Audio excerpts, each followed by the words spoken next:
Hello, everyone. How are you all doing today? How is everybody?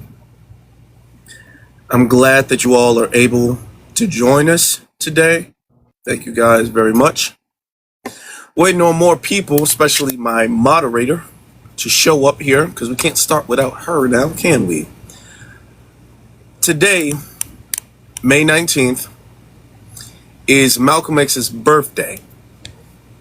And I was thinking about how should we discuss Malcolm today in a way that has not been done before. I was thinking about that. Should we just celebrate his work? I think so. But I wanted to do something, especially in today's time, that I don't see a lot of people really doing. And I want to have a conversation with everybody, considering, because I was looking at old clips about what he has said, considering what he has said and how pretty much it aged so perfectly, right? Everything he said all the way in the 1960s, you can push that forward to today's time in 2026, and you can see how accurate it is. It's so accurate that it was almost as if he was speaking in today's time. It's so timeless, okay? These are words that are really immortal. These are words, and he spoke so much truth. The truth is like everlasting, okay? Because even though he was speaking for his time and even for the future, the world shows that it has not changed that much since his time, really. So looking at his clips and seeing how what he said reflects to today's time, I was thinking to myself, I wonder what he would say if he were alive today. If he could be alive today for one day or a week, and he could see exactly the conditions of the community. He can see the current state of the movement. He can see the conditions of the world, politics. I wonder what he would say today. Now, I have my opinions on it. I think that there are some things that he would like and be happy for, happy to see growth. And then I think that there are some things that he would be disappointed in, honestly. So this is the conversation I want to have today, because I want other people to come up and I want to hear from the community. What do you all think he would say about today's time? I will say one thing. I think one of the things he would be happy with is our political, I guess, divorce, if I could use that term, from the loyalty of the Democratic Party, which is something he preached against, okay? In today's time, as we're moving forward and we don't necessarily believe in we don't necessarily believe in the allyship that too many people believed in. We don't believe in the necessity of an allyship like that. I think he would be happy to see a sense of self-esteem and independence, that we're not looking for help or allyship. And as a matter of fact, we turned away from that. I think that he would be happy to see the fact that we kind of view integration in the way he viewed integration. All right. I think he would be happy to see the fact that we looked at integration and we agreed with his perspective, even though he was going against the grain at his time on integration in a lot of aspects. So I think he would be happy to see that. I think he would be happy to see us focusing on our ethnic group in America. Okay. And prioritizing that and empowering that. I think he'd be happy to see that. There's some things I don't think he would be happy to see, though. I don't think he would be happy to see the lack of socioeconomic opportunities in the community. I don't think he'd be happy to see the lack of ownership in the community. And when I say ownership, I do mean ownership as far as housing and buildings and property and businesses and things like that. I don't think he'd be that happy to see that. I wouldn't even say, I don't think he might not approve of the current educational standard that we have a lot of our youth in today. We have too many of our youth who can't read efficiently to their grade level, can't do math efficiently to their grade level. You know, the reading, writing, and arithmetic has the quality of it is not to the standard it should be. And I don't think he would approve of that. I don't think so. So there are some things I think he would agree with, and I think he wouldn't agree with. There are some things I think he would like, and I don't think he would like. I think he would like to push for reparations. I definitely think he would 100% be behind that and support that 1000%. I absolutely believe that wholeheartedly. I don't think he would like the current dysfunction in the family system that is embedded in our community, that is pushed to our community. I don't think he would like that. Give me 1 second, y'all. So there's some things I think he would like and I think he wouldn't like. So I want to ask you all, what do you all think he would say if he were alive today? Let me just make sure. Hold on.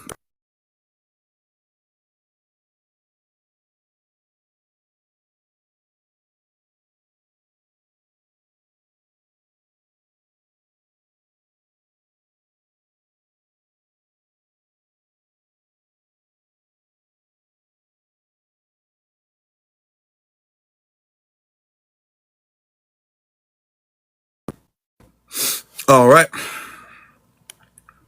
Got some folk in the queue. All right, here we go. BX, I just sent you the text. Of the You see link? it? Yeah, I sent you the link when I first started. I sent you it, and then I waited a couple minutes, and then I sent you a text. I'm like, she probably didn't get the link, so. Yeah, I was in my inbox, chatting and stuff. But how are you, Mr. Afro Elite? I'm good. I'm good. I'm good. How you doing? I'm good. I'm so happy that you have Malcolm X on the prompt. We can't forget that midterms is upon us, and Malcolm X has said a lot of things that are still relevant about today's time, as far as voting, as far as black leaders, a lot of things, and I think as far as reparations. So, what would Malcolm X say about today's time? He definitely would use the ballot or the bullet speech. He definitely would say that dark skinned Puerto Ricans and Africans do not deserve reparations and they'll be fine in the segregated South. He'll also say what other community has leaders or celebrity as their leaders. And I'm going to add this. It's time to leave Al Sharpton, his perm, and all the Pan-Africans behind. We got to push forward. They're just a hindrance. Mm-hmm. If everybody can do me a solid and tap the screen. Let's tap the screen. Everybody, let's tap the screen. Yeah, so we're talking about, and there's some things, honestly, BX, I think if Malcolm X was to see, I don't think he would like. I don't think he would like. Now, this is not necessarily done to us. A lot of this stuff was conditions put upon us. It wasn't done by us. Like, for instance, the CRACK epidemic, the hard candy epidemic. Malcolm X was before that time. So he didn't see that. And he didn't see the effect that would have. And we're still, to be honest, we're still recovering from that, right? Because that wasn't that long ago. When we talk about that, we make it seem as if that was a very, very, very long time ago. No, that was not that long ago at all, actually. Right? And we still have people in our family and people in our community who have been affected by that. So there's a lot of deterioration, I feel, in the community as far as ownership, as far as just a sense of community support that had fell off, that we're trying to regain back. And I would wonder what his comments on that would be. You know, now there's some things I don't think he would like, but I don't think he would blame us for it. Okay. And that's something that a lot of people need to understand, that the conditions that we're in right now, yeah, maybe are a little bit worse in some aspects than it used to be.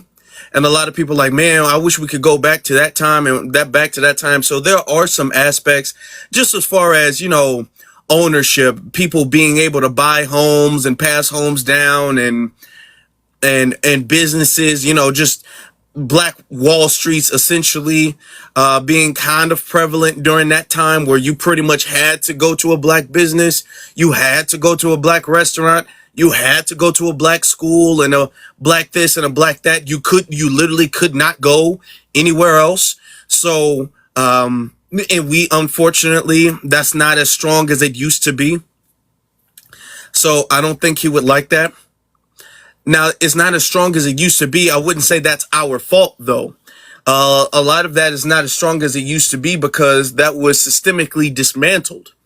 We have to understand that after Malcolm X, and of course, the civil rights movement pretty much wrapped up, then you had a mass incarceration epidemic, a mass hard candy substance epidemic, redlining, all of these things that came right after the civil rights movement that really put a progress, okay, in the overall progression of the Black American community. So there are some things that he would see that he would dislike, but I do honestly think that he would understand that these are conditions that were put upon us and done towards us as we are victims in the situation. Remember, he's the one who said, we didn't land on Plymouth Rock. Plymouth Rock landed on us. So Malcolm X was never a victim blaming type of person. So I don't think he would shame us entirely. Now, there are some things that we can improve on, of course, but I think he would understand what was going on. Shavu entered. Shavu Shout out entered. to Shavu. Yeah, I sent him an invite. Afro, you know what? Because the Caribbean, they're gonna his mother. What do you think, or do you think we can even try to say what he would say to address the Caribbean as far as his heritage, why he fights so hard for us, and what he would wish they would do during our period of delineation, since they actually delineated first? I think that as far as, and that's a really good question. I think as far as the Caribbean, and I do think he loved his mother. When you read his book, right? When you read it, now of course it was somewhat edited or whatever because it happened after he passed away. It released after he passed away, right? But I think when you read that, you will understand that he always loved his mother, but he never had a strong sense of the a Caribbean culture that brought him up. It was the Black American Foundation, Black American culture that brought him up. And I think that he would demand that Caribbeans pay homage to that and show respect and support of that. I think that he would acknowledge his mother's heritage, but I don't think he would be claiming that as his identity. Okay. Malcolm X was abundantly clear about his identity. Okay. He talked about it very, very clearly. So as far as Malcolm X was concerned, if anybody has read the book, Malcolm X was a Black American. Okay. And he identified as such. He didn't identify as mixed or biracial or anything like that. He identified as a Black American. He was very abundantly clear about his identity. I don't think he would deny that aspect of his mother's heritage, though. But I think he would, still keep to his identity today. And I think he would demand also, considering the relationship with the Caribbean now in America, I think he would demand better behavior from them. I think he would demand respect from them. He would demand, if they're going to come over here and they're going to benefit off of work that they did not put in, off of sacrifices that they did not make, I think that he would sit there and he would force correct behavior and a code of conduct He would enforce that. That's what I would say.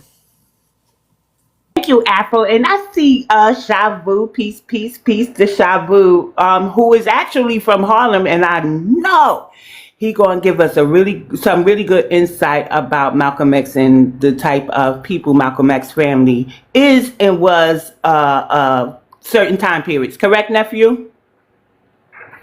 I mean, I wouldn't necessarily say I'm an expert. Everybody knows Malcolm X, but You're so yeah, I Malcolm. don't.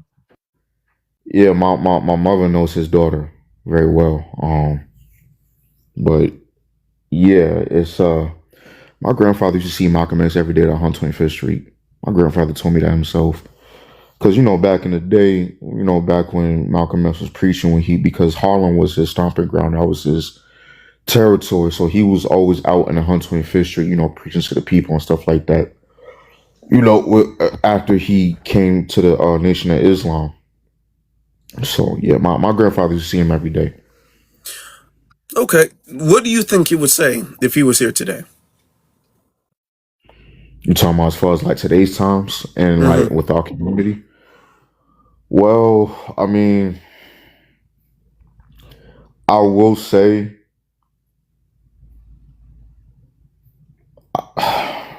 I don't want to, I know for a fact that he wouldn't approve of a lot of things that's happened since his, as far as mass incarceration and things like that. He would have been opposed to that immensely.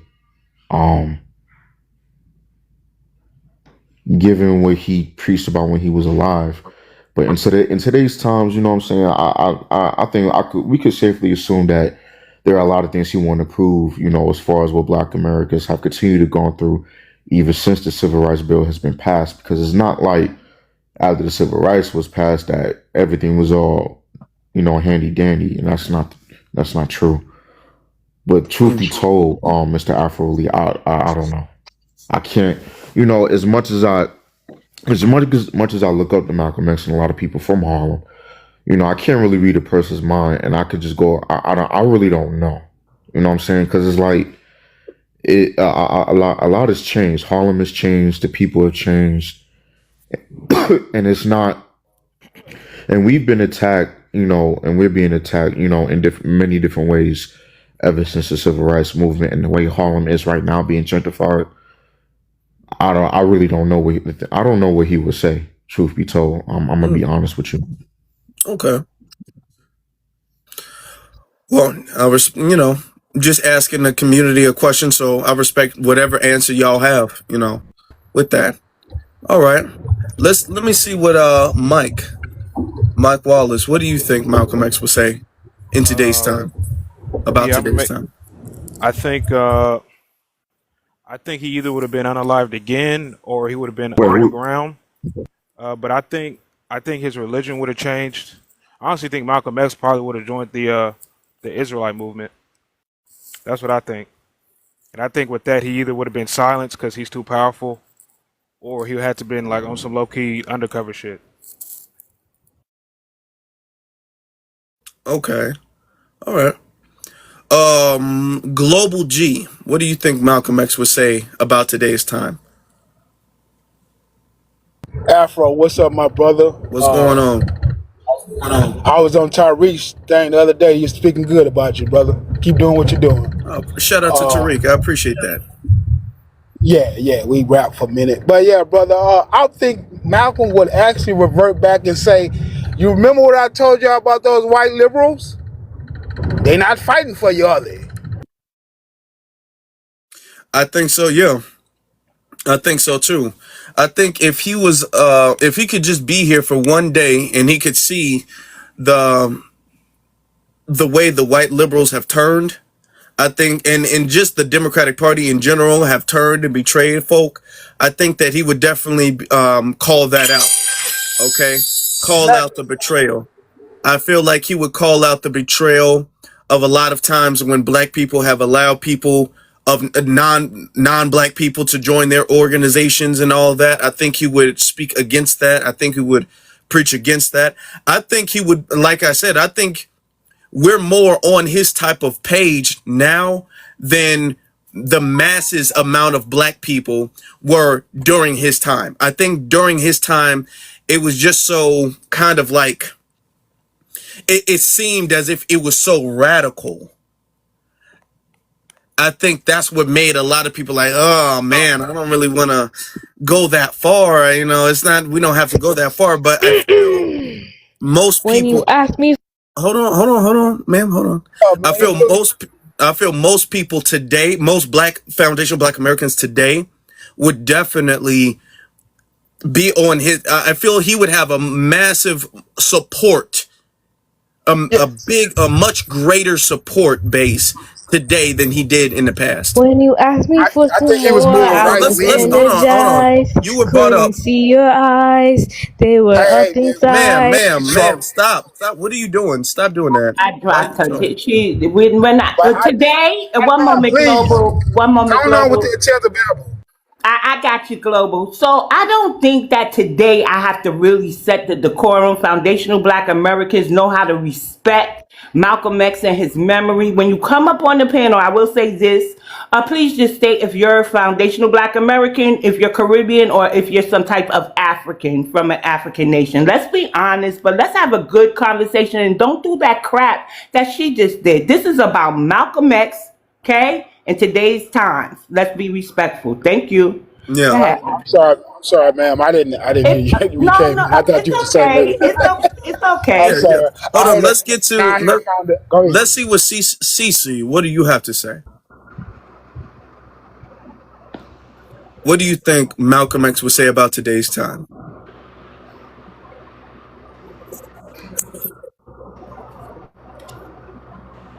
Okay. All right. Maybe she came up by accident. Could be. Yeah. Could be. I think I'm that. just more depressed about like me as somebody from there. I'm just more depressed on how his family was attacked. I mean, I remember when Miss Betty Shabazz tragically, It's two hot mics. Omega and Shimmy, please mute up. Thank you, Omega. Thank you, Shimmy. Afro, it's my thinking process is more depressed because of how his family was attacked. Because a lot of people don't know, like not y'all, but I'm talking about like people who claim they love Malcolm as people that's not of our lineage. I remember when my mom, like when Miss Betty Shabazz burnt to death. I don't care what anybody says. I don't believe his grandson started that fire. I don't care what anybody says. And then you know what happened with his grandson tragically was unalive when he went down in Mexico. And then now we found out that in was it November 2024, the Malcolm X family filed a class action lawsuit against the FBI, the NYPD, and the CIA. So my prayers goes out to their family because just to see just for Malcolm X to be assassinated in front of his family like that, it's really depressing. And if you look at Malcolm X's family now, my prayers goes out to them because you can't recover from that. Not like that. And my heart goes out to Miss Betty Shabazz, his grandson, his daughters. It's just really depressing. That's why, man. That's why I get very irritated. When Caribbeans and Africans and Latinos keep talking about Malcolm. I'm like, yo, y'all guys don't know nothing about Malcolm X. Y'all wasn't at them funerals. When he passed, y'all don't know, like y'all don't know anything. Y'all just spewing BS. Mm. Y'all respectfully, y'all full of shit. Y'all can't understand our pain. So who are you to tell us about Malcolm X? Yeah. So today is Malcolm X Day. Thank you very much, Shavu. Today is Malcolm X Day. So everybody, we got a lot of people in here. Let's tap the screen and let's have a good conversation. Okay. This is the conversation that we need to have because we need to, first off, this is a way to pay homage and remember him, but this is also a way to evaluate the conditions of the community. So let's do that. Let's do that. Everybody, let's tap the screen. We can get to Yeah. like 20K in a few minutes. All right. Can I set this disclaimer? Afro Lee did touch on Malcolm X mother's heritage. So I'm going to go a little bit deeper, right? Malcolm X's mother is a product of an enslaver who was considerably older than her mother. The enslaver was white tea, some type of white tea, so she was actually a biracial born on the island of Grenada who, since she did not like her conception, did disassociate herself from the island. When you bring up his mother in such a manner, sometimes it could leave her open to scrutiny. He loved his mother, as Afro said, but she was not capable of raising him because Malcolm's father, who is a full FBA man, was also an activist and he was unalived by who we assume would be the Triple K. So Did it? his full foundational Black American sister actually raised Malcolm and kept his memory alive and kept him. I know he had a rough patch, but it was his sister who formed the person that Malcolm had become. But he did love his mother. She just didn't raise him. So we don't deny that his mother was born on the island of Grenada, but there are mitigating circumstances there. And when y'all do that, we always knew that, but y'all do it as an aha moment. When you have a full foundational Black American parent and could trace your ancestors to an 1870 USA census, you get to say if you're foundational Black American and on code with us or not. And obviously, Malcolm set the standard for being on code with foundational Black Americans because he is technically a foundational Black American. I just wanted to say that because they're bringing up his mom at this time. I know. They don't even know nothing about his mom outside of where she was born. They really don't. They don't know nothing about his mother at all whatsoever, or his relationship to his mother. They clearly don't, but they're trying to get a I gotcha moment, and it's really not a gotcha moment at all, to be honest. But let's continue. Let's get to the So hands. Afro, they'll say that his mother is half Grenadian, but they won't say that she's half white. So is Malcolm part white to the trolls in the room? White tea, sorry, excuse me. White tea. Technical term is multi-ethnic. We could even say he is a foundational Black American who was multi-ethnic, right? And can I ask you a question, BX? Absolutely. You can. Has Malcolm ever, when Malcolm walked this earth, what did he say he was? So I think he would have identified as a Negro. I did hear the term Oh, Negro. Afro-American, but never African-American. He did say Plymouth Rock landed on us, so some would argue he would identify as indigenous. You know, there's And a couple of ways we can answer that, but he ain't never associated himself with being whitey. So on his birth certificate, well, no, let's not even go there. When Afro, excuse me, sorry, Afro, when Malcolm said that he said he was a Negro, isn't Negro something that's native to America? The defense rests. All right. Let's continue. Appreciate everybody. Thank you all for tapping the screen. We're almost at our goal of 20K for right now. So let's get to Omega. Peace. Happy Malcolm X Day. Can you hear me? Yeah, I hear you. All right. Yeah, if Malcolm were around today, I'm pretty sure he would definitely agree with the delineation movement.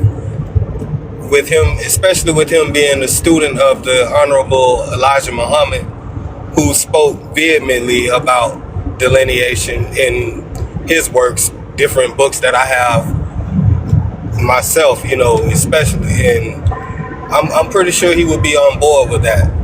I'm pretty sure he would give a wink and a nod and a good amount of praise to the new black media as it stands today because of the way that the new black media has pushed different ideals and has been thought leaders of this delineation movement, as well as the movement in pursuit of justice and replacing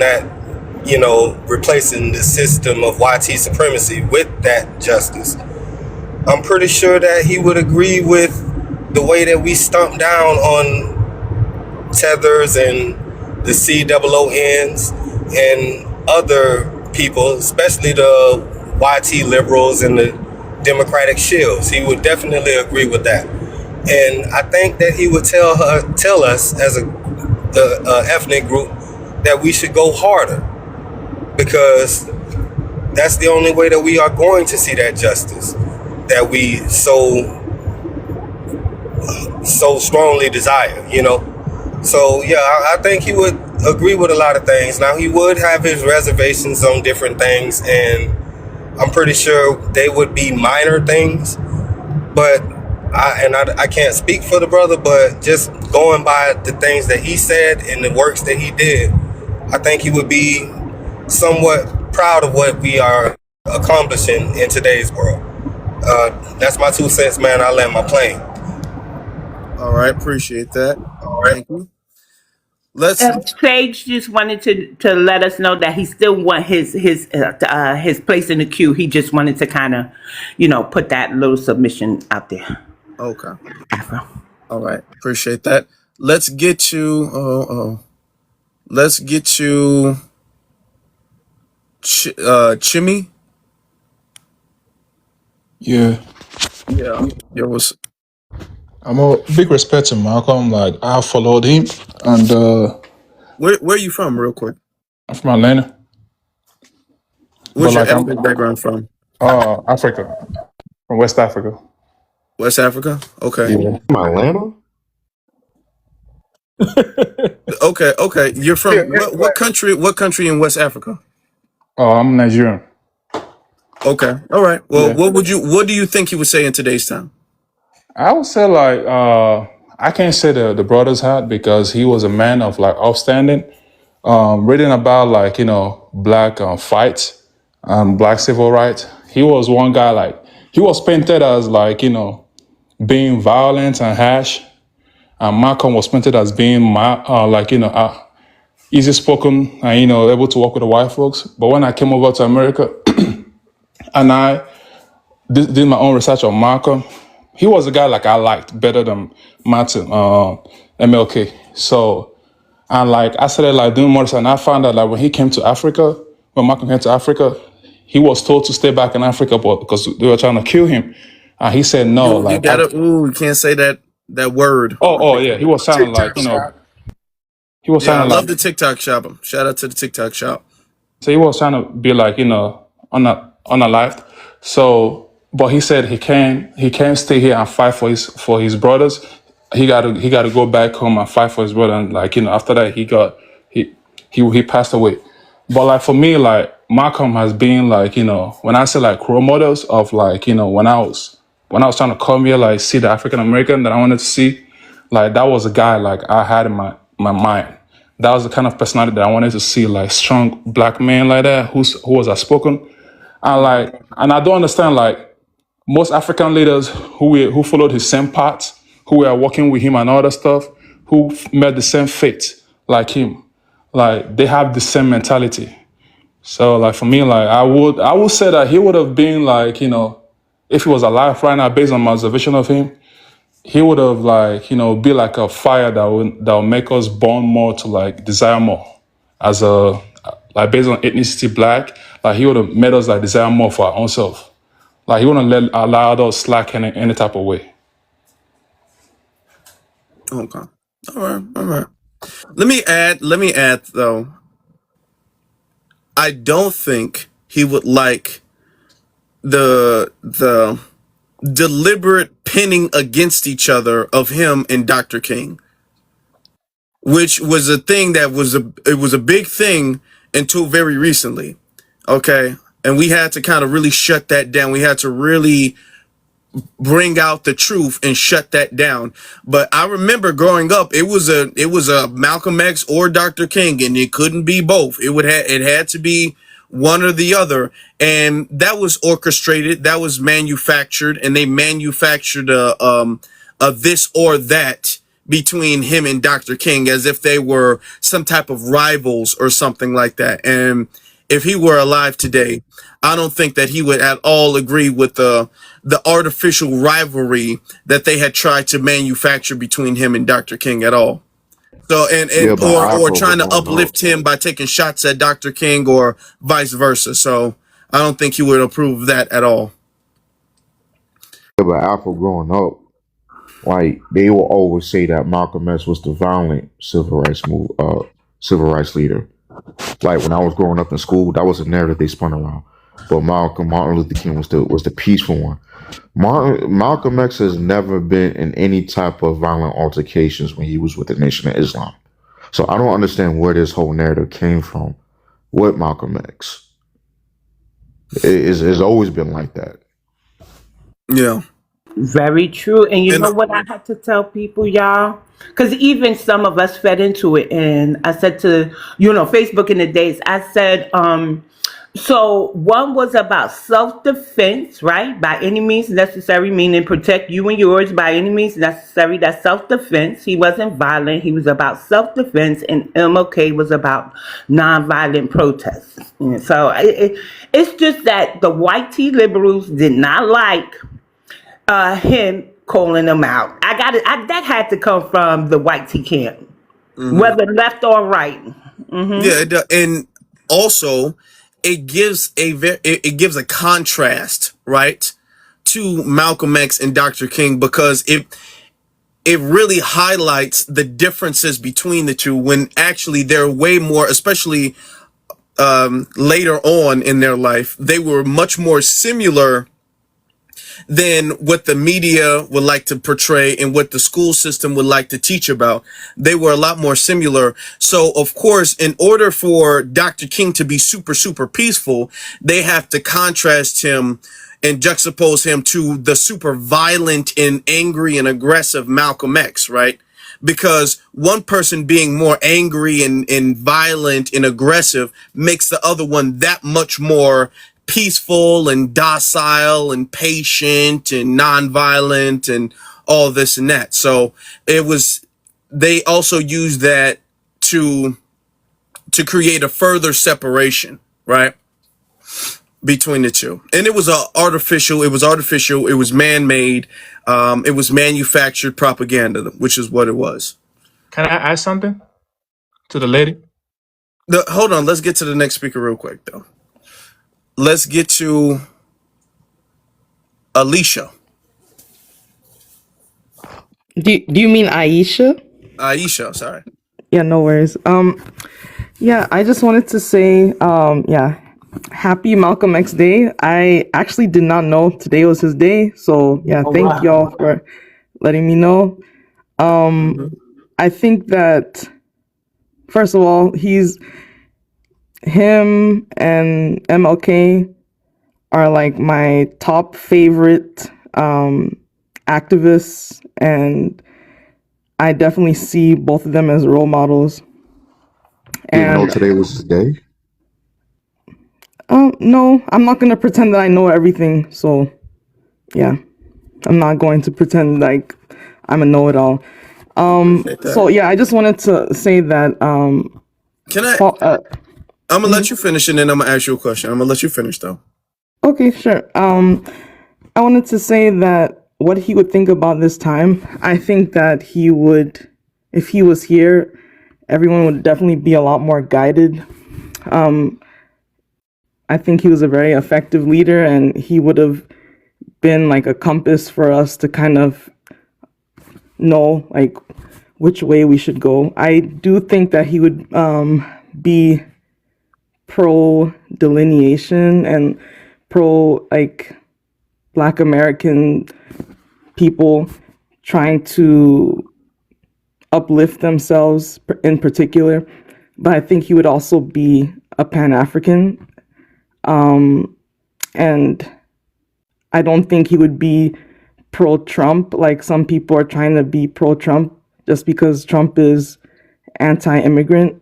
Yeah, I think he would detest that. So I don't think Malcolm X would be pro-Trump or pro-Obama. I don't think he would be pro-Trump or pro-Kamala. I don't think he would be pro-Trump or pro-anybody. I don't think Malcolm X would like any politician at all. Neither do I. I don't like politicians personally.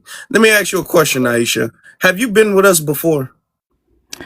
I've been in the comments before, but this is my first time on stage. Are you sure this is your first time?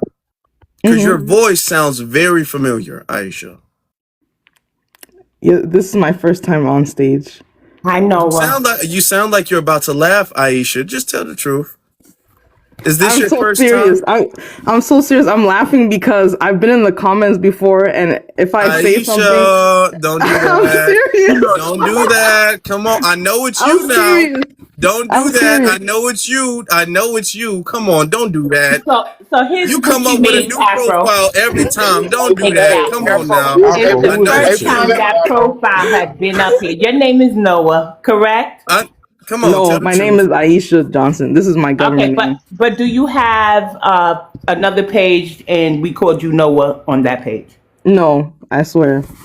What country are you You from? came up as Lena the other day, didn't you? No, I'm not Lena. Who's Lena?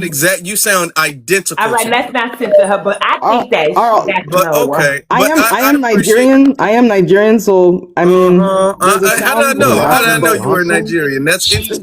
Is Lena Look, okay, Nigerian? well, thank you. Thank you then. We're gonna move on and we're gonna continue.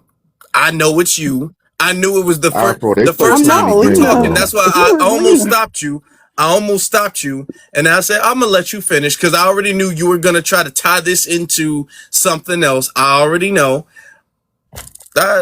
You slick with it. I say that. Did Lena talk about Trump? The fact that you laughing means you know you call. Stop doing that. Come on now. Don't do that. I'm just laughing because I was Yo, trying to Afro, figure this is, out Nah. what Okay. angle y'all were trying to hit me with, and now I'm Lena. I've Afro, never. Afro, this is my Okay. point. They don't even have respect for Malcolm X today, bro. They just playing games. What do you mean? I just said that I have respect for Malcolm X, She up here and laughing I and shit. Okay, believe but that here's he the was. thing. Um, Hold on. You clearly don't have that much respect for the discussion that we're having right now. I You're do coming up because here. I've You're not being, contributed. stop it. I don't even know what to call you. Aisha, Lena, Noah. Don't know what to call you. You changed your Just name every other day. call me Aisha. This is she me. literally said Malcolm X and Martin Luther King was her two top favorite people, but yeah, you didn't know today was his day. I said they're my two like top activists, and yeah, But you didn't know today was Malcolm X day. I'm We're not gonna good. pretend that I'm a worshiper of Malcolm X, and I No, I didn't say anything celebrate about you his day every worshiping. year. I'm not gonna pretend I, that, but I do you know appreciate what? All right, learning Luke, today because that you and today was his Sound day. each other. Okay. Well, So thank you very much. Thank you very much, Aisha. And Let me whatever your let me name is say this. today. Alan, don't come in here lying on BX. Afro, Shavu, you've been Omega. Byron probably heard me. Foundational American BX has never said that Malcolm X was a tether. Alan, I will bounce you, and if I met you in real life, you know.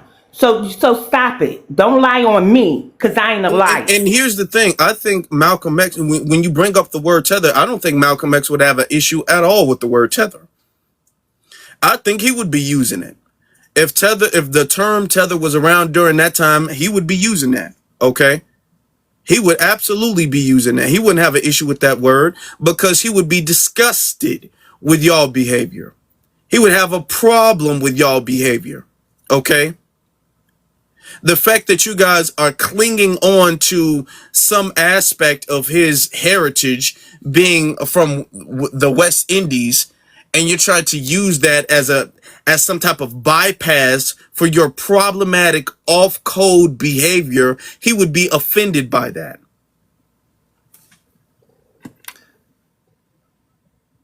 Talk about a tether. Malcolm X would call you a tether to your face if he was here today. Believe he would. Let's continue though. Let's get to my brother Brian. What's going on, man? How you doing, brother? Hadu wasn't up first, Afro? No? Who wasn't up Can you first? can Hadu. you hear me? I'm sorry, Oh, Brian. somebody else before me? Okay, no problem. I'll Uh, mute. I Hadu, thought right Brian there. was You up. don't see him? No, I thought Brian was up first, but okay, he Okay. might No, not have Brian, been. Brian can go ahead and talk first. Okay. I don't mind. I mean, I appreciate it. Well, I just wanted to say real quick, first of all, shout out to Afro Elite and the host BX. I want to give proper props there first, but I need to clear up with some things with a couple of people in the comments. Malcolm X was a Pan Africanist before his demise. When he's with the OAAU, the Afro Unity Organization, he was a Pan Africanist. Now, the immigrants back then had a different mindset. Now, the reason why Malcolm was a Pan Africanist back in 1964 before he passed he was about taking the fight of white supremacy and anti-colonialism worldwide. That's the reason why he was a Pan-Africanist. Now, he probably would not approve, though, of the tethers of today, because your mindset is more anti-FBA. But back then, he was Pan-Africanist, and I just wanted to clear that up, and I want to land my plane. Thanks for bringing me up, brother. Let me also add to the whole aspect of Pan-Africanism today, because I don't, even today, I don't necessarily disagree with where he was coming from during that time. Okay, because his identity of Pan-Africanism, or his ideology of Pan-Africanism, was more political and less cultural and identical, right? His thing was about other nations being able to work together to empower each other and unite against an oppressive force. All right, which makes sense. It should be that way. However, it's not that way. Pan-Africanism has shifted and transformed, and not to this thing of being this political unity among different people. It's shifted to this identity, almost like a religion of Africa, which is not what Pan-Africanism was, not what Malcolm X's preaching of Pan-Africanism was about. When you listen to what Malcolm X was talking about when it comes to Pan-Africanism, Malcolm X didn't refer to himself as an African. Okay, Malcolm X was all like, I'm not. Now, he did say something about not being American, but he was talking about as far as not being a citizen. Okay, and as far as being a victim of America. But Malcolm X was not saying that everybody is an African and that's the only identity we should realize. He clearly identified himself as a Black American. He was talking about the political alliance that could be advantageous for the entire diaspora. Okay, clearly they were not on that. That's what he was talking about, and they weren't on that then. And honestly, they're really not on that right now. All I right. appreciate you So saying that, bro. this whole thing about everybody being Africa and Pan-Africanism means that we all wearing dashikis and stuff like that. That's not what he was on. That's not what he was on. I totally agree with that. I was just talking about that he meant to take the fight against white supremacy, white supremacy, excuse me, and colonization worldwide. That was really the point I was trying to get to. Oh, But I was agree. agreeing with your I point. agree with everything you said, brother. I was agreeing with your point. I was clarifying that for the Okay. chat room. Okay. All right. But I appreciate you bringing me up. I'm gonna drop that back down. I appreciate that. All right, let's get to Handuj. I'm Hadooj. Hadooj. All right, Hadooj. Yeah, how y'all What's doing? going I on, bro? appreciate you. I always like listening to your show. I just just wanted to tell you that today is Malcolm X's birthday. I don't know if we can say birthday, but May the 19th, 1925. He would have been 101. But yeah, you could tell by his speech when he talked about the field Negro versus the house Negro.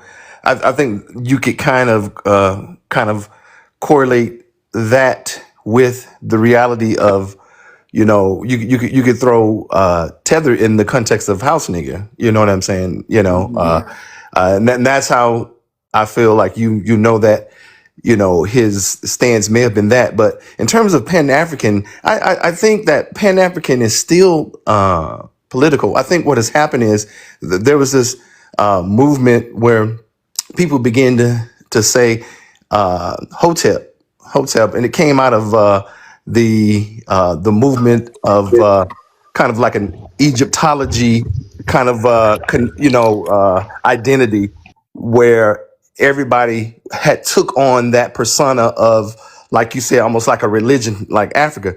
But Pan-Africanism is still Pan-Africanism in context to the political reality. You can look in Africa right now with in Burkina Faso, when you see Ibrahim Traore and the other guys in Mali and Niger coming together, kicking the French out to create a united Africa. I think that's what Pan-Africanism is, and That's all I'd say. And thank you very much for allowing me to speak. Bye. All right. Okay. Can I say this? I want to make this disclaimer. Pan-Africans of yesterday and Malcolm X time are not the Pan-Africans we see today.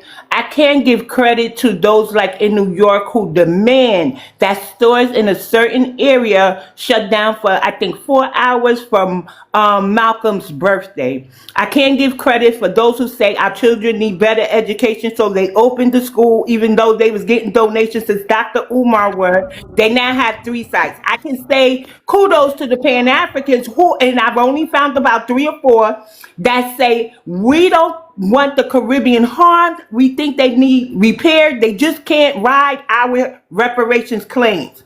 So there's a way to stand on lineage business even if you are Pan-African, but we're not seeing Pan-Africans of yesterday and today's times. I'm not seeing it at least. And Yeah. the thing that is so interesting is that when people say Pan-Africanism, like BX was talking about, today's time and from the 1960s, you know, it's the same word, but they're meaning very different things. Malcolm X was never about abandoning your identity to then re-identify as an African. That was not what Malcolm X was about.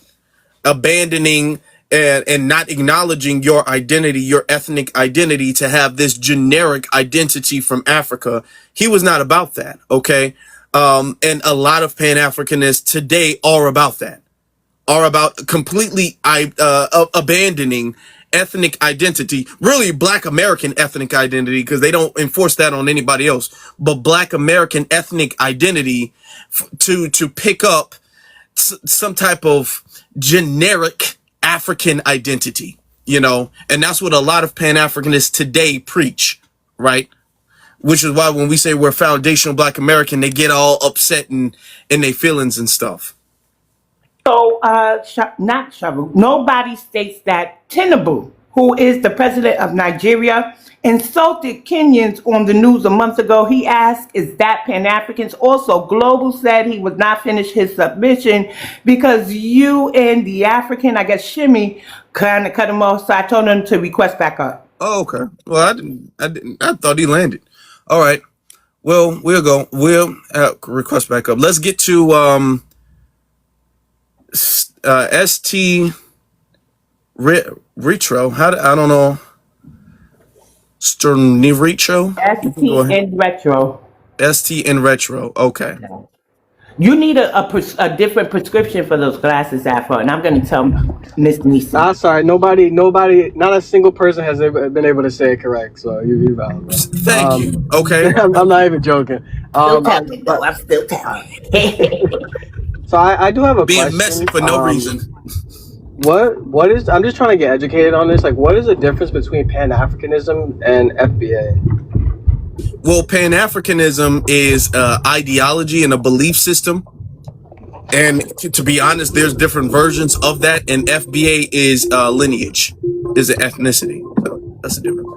So okay, that's an interesting question, though, because you wouldn't ask what is the difference between Pan-Africanism and Haitian. I've never seen, you wouldn't ask that question. Yeah, what is the difference between Pan-Africanism and Nigeria? You wouldn't ask that question. So why are you asking the question of what is the difference between Pan-Africanism and FBA? Why would you ask that?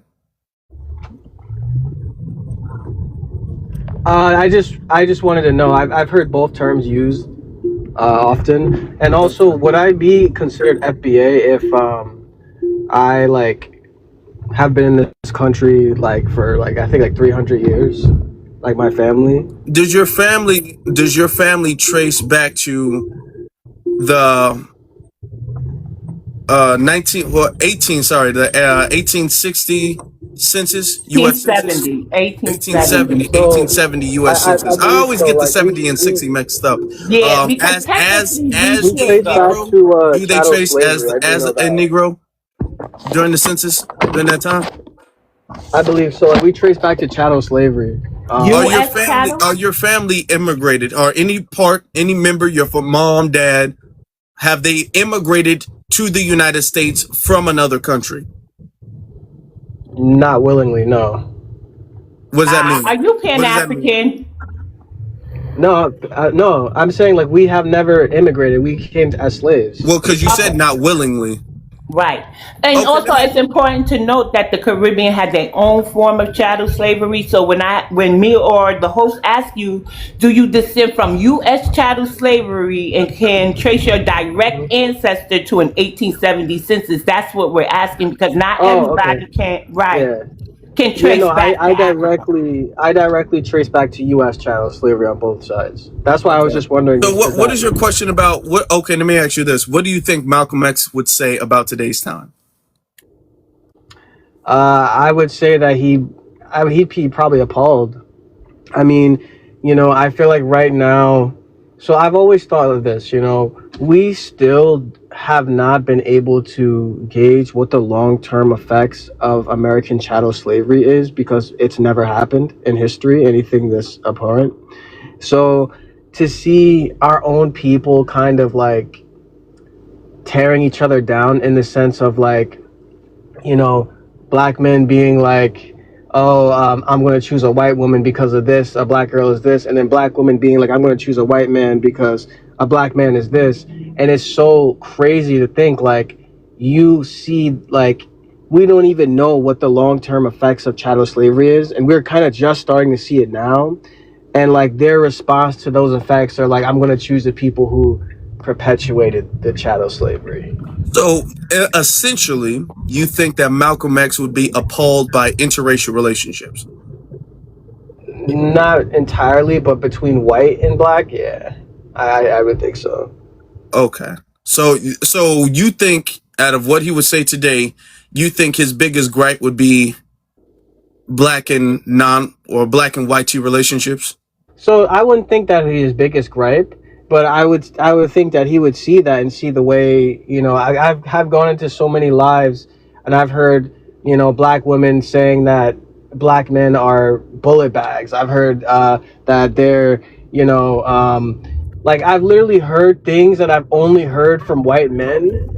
Literally only white Well, men, not even another race of men, only white men. I've heard those exact things to have been told to me by a black woman in a live on Instagram. okay. Well, Well, not a Wait a black minute, woman. wait a minute, because Marshall put his everybody, I already post. knew everybody was going to jump on that. Okay. Um, let's be honest. We don't know the And vice lineage versa. of the Hold up. people. And Hold vice on. versa. Like black men will Hold say on, that shit hold too. So I'm on, not hold like on. saying it's Before just we black do, women. before stop, sir. Let's relax. Yeah, yeah. Before we go there, even if we assumed that the lineage they were all foundational, which more than likely they're not. Most of the people who talk like that, when you actually go through their profile, they're not foundational. But even if they were, those I are didn't even think of such a that. small minority of people. Those don't even make up a solid five. I would even argue a solid 2% of the entire community of Wait, black so you're women saying that alone. these aren't even foundational black Americans usually? You're saying these are probably Africans saying this? Because I I believe know it. some. I can see I it. know some, and I did a whole live stream on some. I gone through the pictures and the profiles of them, and I would see where they would openly claim to being an immigrant. I've done that on YouTube multiple times, actually. So most of the Wow. people using terms like bullet bags and I wouldn't want a black women. They so ghetto, like the fresh and fit and Yeah, all that stuff. yeah. They're not FBA, and I think that they're not FBA. And Malcolm X would call that. He would call Yeah, that because out. I feel like to call a black woman ghetto, like I've always like Do you think, let me ask you a question before we move on. Do you think Malcolm X would call tethers out for their behavior? absolutely, All right. absolutely. All right. Well, And the reason why I say that, and I didn't even know what a tether was until last year, but I've always knew that these Africans, the way they treated black people was crazy. I just didn't know they were called tethers. And my mom always told me, that Africans don't like you, straight up when I was younger. And I didn't really even understand what she meant because I'm like, aren't I African? Like, am I not African American? Like, I didn't really understand that these people are genuinely in their eyes like completely different from us, okay. Well, so let's get the room flowing. Let's keep the room flowing. yeah, my fault. All Yeah, right. All yeah, right then. of course. But I All right. appreciate you guys. Yep. Just get up, brother EJ. And I just wanted to tell say to BX, I'm sorry, I didn't acknowledge you when I acknowledged Afro Lee. I just wanted to acknowledge you as well. I appreciate what both of you guys are doing. No. Thank you. He Thank came you in for trying to that. be disingenuous. I can tell he was trying to get us to slip up, but he quickly realized we are too on game for that. He quickly realized that. Talking about the man that just dropped. Yeah, if he's not an African, he's a pan-Africanist, which is why he would ask, what's the difference between pan-Africanism and FBA? I'm all like, okay, you should know. Okay, you're trying to get us to slip up and start dissing pan-Africanism, and then you're going to bring up, well, Malcolm X was a pan-Africanist. So that's what he attempted to do. So it didn't work out, which is why he had to pivot, which is why it sounded like he didn't know what he was talking about. All right. It sounded like he was making it up because the angle he was originally going to take, he couldn't take. It got shut down too quickly. In the chat, he says he genuinely wanted to know. I'm gonna say this really brief. Well, It's not all right. about him really. We're still It's not. seeing questions about Malcolm's heritage. His father was full foundational Black American, and Malcolm aligned with foundational Black They're American. gonna say that every time we talk about Malcolm X. They're not gonna say it. They're not gonna come up and say it. They're gonna say it in the chat room, but they're not gonna come up and say it. And can everybody? We can get to 50K in a little bit. Can everybody? We got enough people. Let's tap the screen. In a few minutes, we'll get to 50K. All right. All right. Let's continue with the hand. Breaking up there. Okay. Okay. Let's continue with the hands, though. Sage is back. You're free. Okay, there you go. Yeah, so first of all, before I get to my spiel, the brother Retro, are you dating a white woman, sir? From your profile, it looks like you're dating a white woman. That's your business. I don't really care, but because I Sorry, like is the live messing up for anybody else? Can you hear me? Can you? Yeah, No, I think it's not messing up for me. It seems like the live I was can hear it. Everything's fine to me. Okay, thank you. That was my profile then. Go ahead, Sage. You good. Oh, okay. Well, she'll do till the white person gets here. White T. We love TikTok shop. White T person gets here, sir. If she's not quote unquote white T. But anyway, that's none of my business, brother. I am not in your bedroom. I will never be in your bedroom. But I don't necessarily associate with. I don't know why you would ask what another man would think about you in your bedroom. That's anyway. To Malcolm we go. First, I want to start with what Malcolm would not like. There's been a lot of lies in your chat today, Afro, about Malcolm's lineage. I asked BX earlier about what did Malcolm identify as. I understand, where his mother was born, but what did Malcolm identify as? And also, they keep on bringing up some Grenada, whatever the case is, but they don't bring up the YT part of his mother's heritage. They don't bring that up. So what does that mean? Does that mean that Malcolm is 50% foundational, 25% YT, and 25% Grenadian? Can you say the S word, stupid? It gets that after a while. Listen, Malcolm was born and raised up in our culture. Our culture cultivated and created the man you now know as Malcolm X.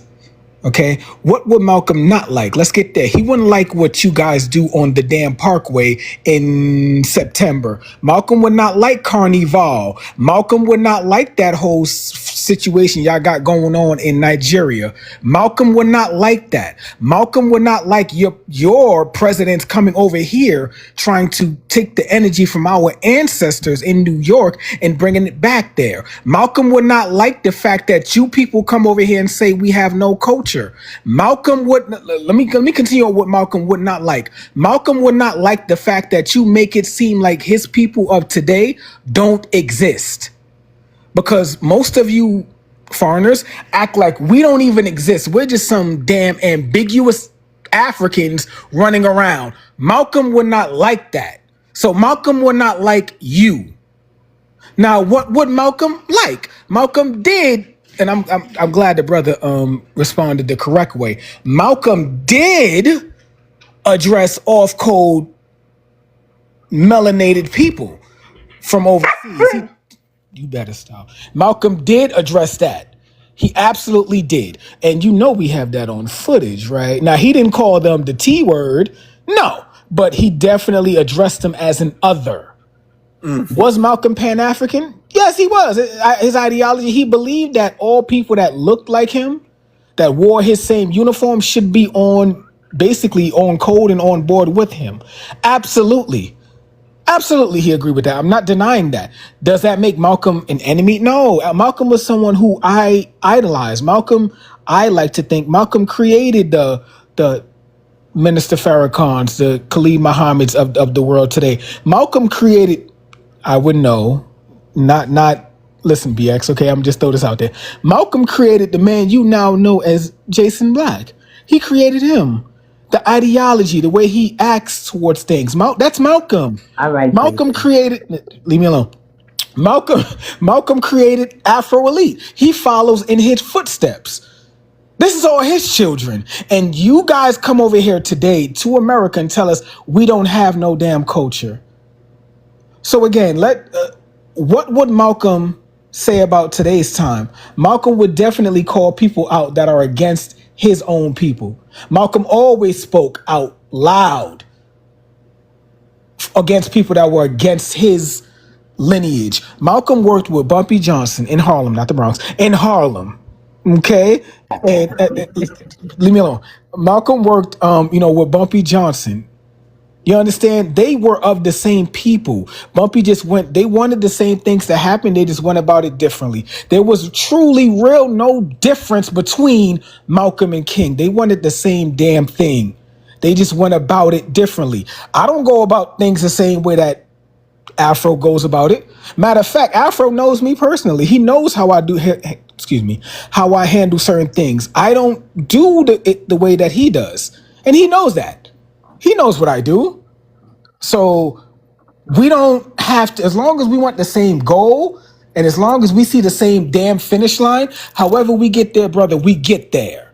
So what would Malcolm say about today's time? I think Malcolm will be a little disappointed in you guys, not us, you guys, because you're not backing the damn play. You do realize that Malcolm X's daughters are still alive to this day, right?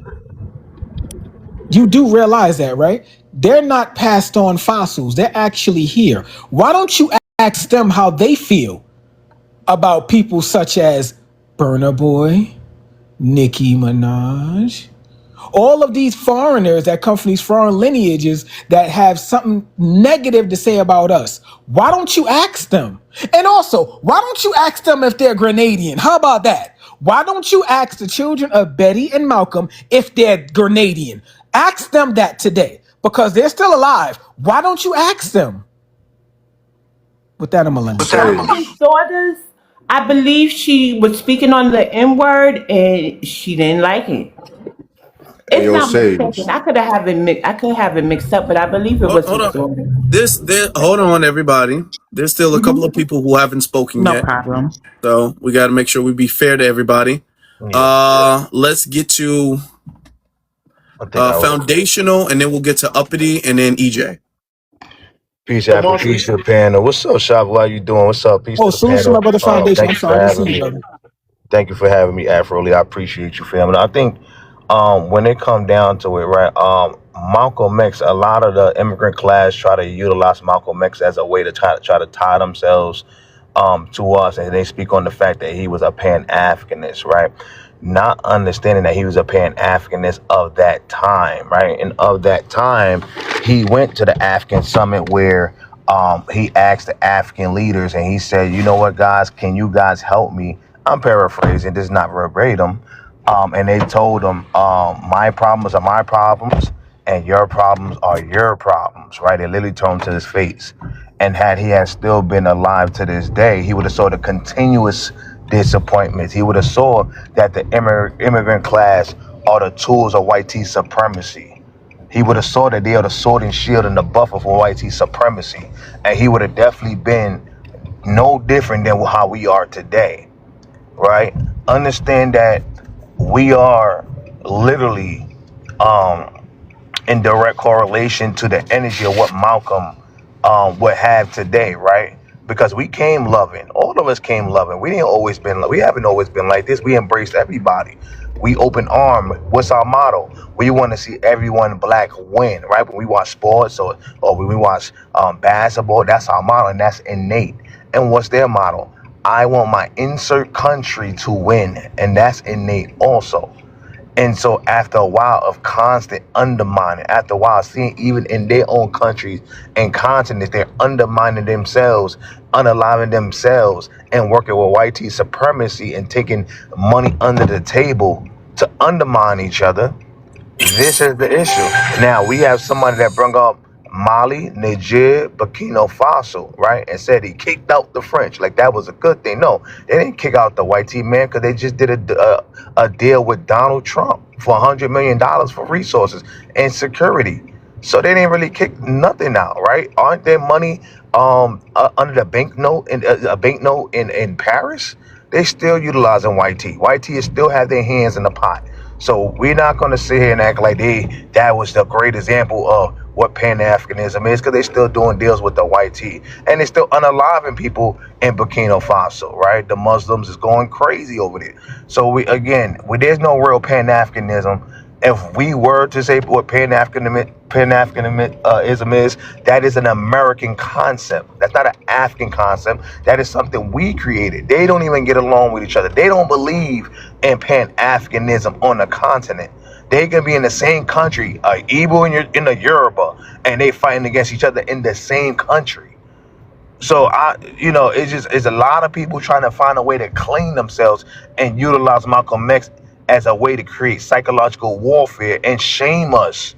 And they're saying, what do the ancestors believe the Pan-Africanism? What are you guys doing? They're utilizing that as a tool. And there's another angle where they'll say, well, he believed in Pan-Africanism. Is he a tether? Just like they utilize his lineage. Well, is he a tether? Because we respect Malcolm X, and we understand. He would say, well, I'm Caribbean. He ain't never said that. Show me the time when he said, I'm Caribbean. The people that like to brag about it. He let it be known he was about America. He let it be known he was America first. And let's be clear, because he talked about America first and what went on in America with black Americans. Then maybe after we good, then we could talk about the global aspect of things.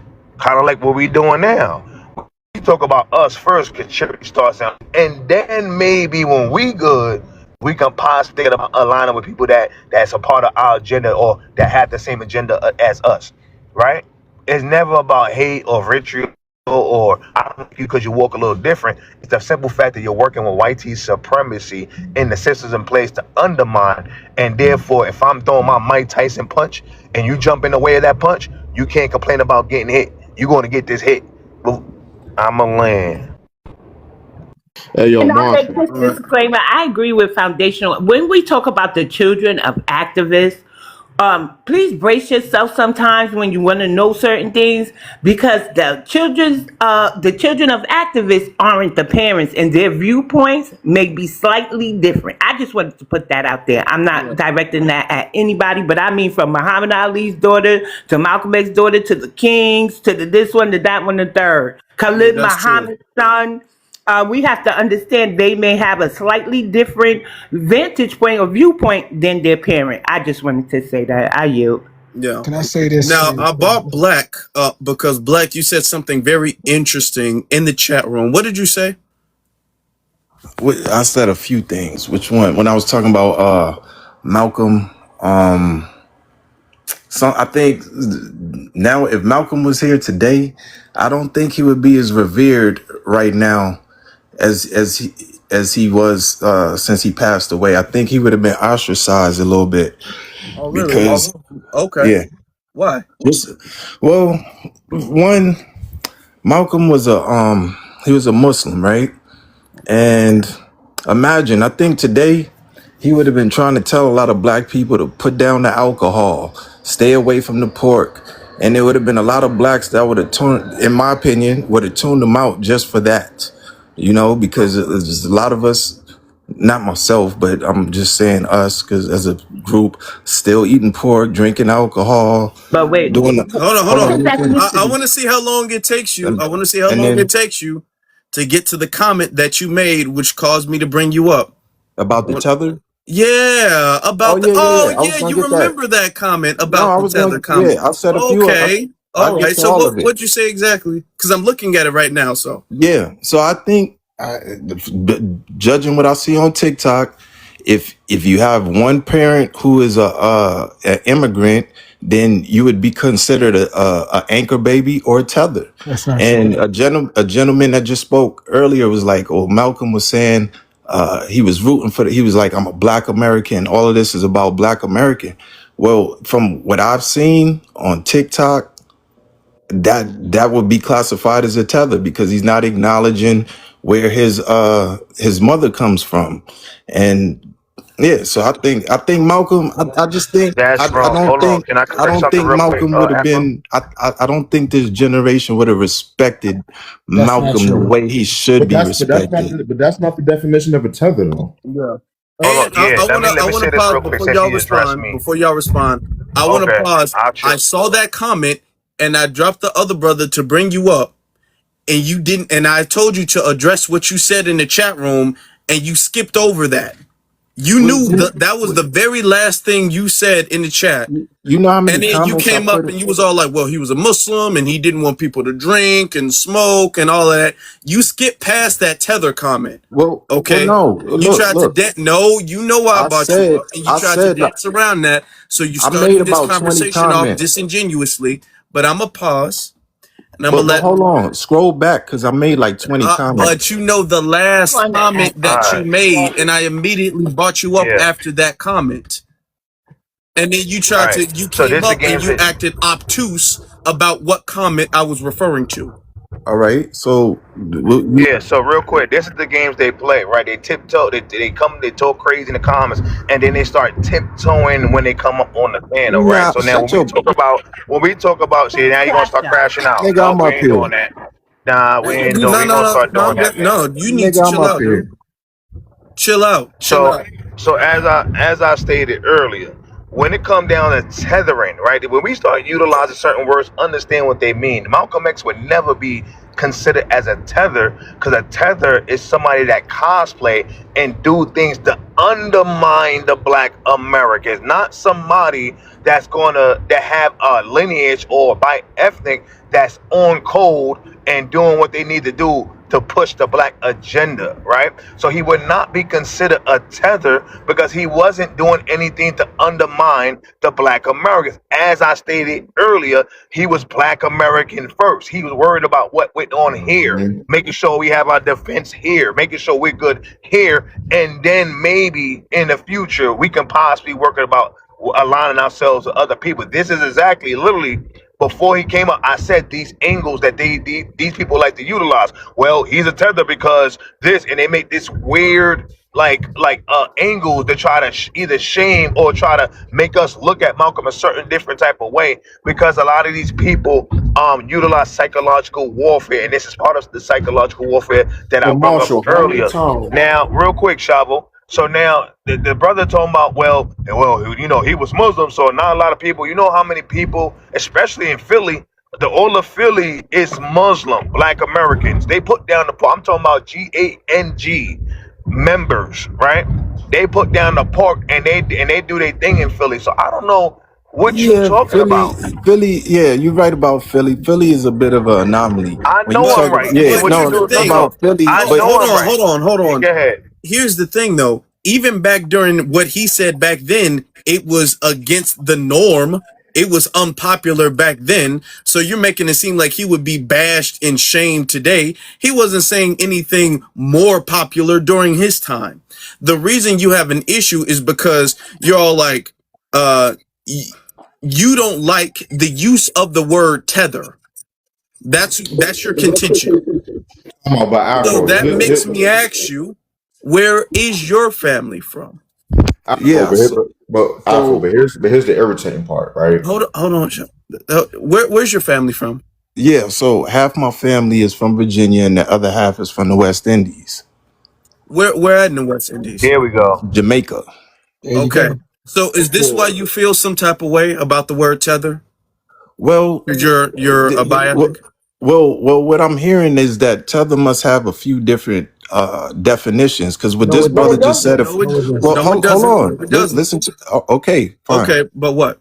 So what this But brother what? just said is probably one definition of it. But if you scroll through TikTok and different platforms, people That's have the different problem. definitions. Hold on.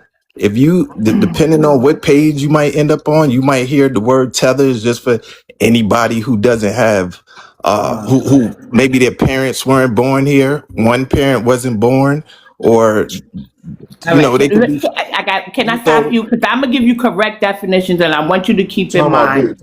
There's yo, one BS, main because definition, right? And I'm gonna let you go, Shavu. I just want to say this. What it sounds like is you're going in these rooms where with people who I call extreme. They take the real meaning of tether and apply it differently, and you are upholding them as if they're scholars. They not putting no scholar behind what you're saying. So what I want to ask you is, have they called you a tether? hey, actually, I have been called a tether, and Okay, stay there, stay and there, stay there. yeah, It's because tether is an action. It's an action. So if we Correct. know somebody is an immigrant, all immigrants are not tethers, but tethers are all immigrants. Does that make sense? You have wait, done say that something again. that Hold on, say seems that something. again. Say that again. Not all immigrants are tethers, but all tethers are immigrants. It's an Got action. you, It made got you you. come, you got it. So if you are doing something that seems off code as if you're not a writer with foundational Black Americans, yes, they may say you're a tether. It's because of an action you did that can be harmful to our lineage. Go ahead, Shabu, I yield. And you then see, we'll this is move the on. And irritant. then we'll move on because I only brought you up for that. So then we'll move on after Shabu. Yeah, for Afro, sure. but Afro, this is the irritating part. The people who made determining what it is, Tariq and Marcel Dixon made a movie on Amazon Prime in documentary explaining in detail what a tether is. Tariq had why don't you ask the person? Why don't you ask the main person? The head honcho. Tariq has explained it many times what a tether is. They told you where he got the term from, why he made it. Let's make this very clear. A tether is somebody who undermines Black Americans. Let me give you a couple examples of what a tether is. Myron Gaines from Fresh and Fit. Why is Myron Gaines a tether? Because not only is he from Africa, he's from Sudan. His family's from Sudan. He talks nothing but white supremacist talking points, but at the same time, he also thinks that he has a say in what he says about foundational Black Americans. Oh, it's because, I'm from Africa and I'm in America. That's a tether. Another definition of a tether is Byron Donalds, who's Caribbean. What did he say on the Breakfast Club? I feel that foundational Black Americans shouldn't get reparations because all Black people wouldn't qualify for it. I mean, my family's from the Caribbeans. They wouldn't be benefiting from reparations. That's a tether. When you undermine Black Americans, and then when y'all use our melanated skin to cosplay and hide upon that. Emmanuel Acho is another one. Emmanuel Acho got exposed. The African football player playing in the NFL. He thinks that he could be the mediator with racism between Black Americans and white people. Quick question: is tether and anchor baby tied together? Is this the No, Listen, man, we're not going to sit here and go through many different, like, the point It is was a you try to quick utilize question, the you bitch word ass tether nigga. real It was quick, a Phil. Yeah, I know you're mad. I know all about it. Nobody is Um, in the chat, and he's saying that to tell Afro that the guy who just dropped is disrespecting his own lineage, calling. I believe. Oh, there he go. yeah. Go ahead. So yeah, yeah. listen, but he's full of but crap. I just BX, want to clean up real quick, and last bro. part. Is that this BX and dude? Marshall. Hold on. Let's let Shabu finish and then. It was me. So Sorry. so one last thing, Afro, and this is very important. I'm about to tell you, right? And BX and Marshall know what I'm talking about because we're from the same city. There's some Black Americans that's by ethnic. Now I'm gonna tell you, they're gonna be on our Carl Anthony Towns mess. What I mean by that is that there's a lot of by ethnic Black Americans who lean onto their foreign side, and they represent. Case in point, Carl Anthony Towns is half Dominican from his mother's side, right? Correct. But he represents Dominican Republic all the way through, despite the fact the dude don't speak Spanish. And the reason why he became the basketball player that he is because of his Black American father who played ball and was a coach, who coached him since he was a child. Same thing with Carl Anthony. You remember you talked about that in your panel, right? There's nothing Puerto Rican about Carmelo Anthony. Carmelo Anthony's father passed away when he was a kid. The man grew up in the west side of Baltimore, and that man was hanging out with black Americans. The man don't even speak Spanish. Talking about in the Hall of Fame or everything to Puerto Ricans. What? Shivu, do me a favor though, brother, because you brought up Carl Anthony Towns, right? I want you to Hold on, explain to hold on. the We got a couple people who haven't So spoken. what they oh do for Shivu, Afro. tell them what team Carl Anthony Towns played for in the All-Star game. Tell them what team. Go ahead. You said what team in the All-Star game? You Yeah, get voted. no, You mean you they, remember? Hold on, y'all. Nobody wanna. Hold on, y'all. Nobody. Come on. We gotta let Yeah, other yeah. people go We ahead. The we reason why going I'm off the bringing that up real railroad quick, tracks. I appreciate no y'all. problem, brother. The We reason why gotta I'm let bringing that up, nobody. he We gotta let played for the nobody. international team. That's all I wanted to bring Oh, up. Sage, I don't know if you Sorry, brother. realize Afro want to kind of get back. I know y'all want to get to the, but nobody. What's up? Nobody was Nah, saying I just something. wanted to say, whenever it comes to the previous brother, the previous guy that was up here, is that a quick scan of the page would show you that he's full of crap. At the bottom of this page, you can't see it where my name is. Basically, he's basically saying FBA are snitches that tried to call ICE on me. So, like Afro said, right?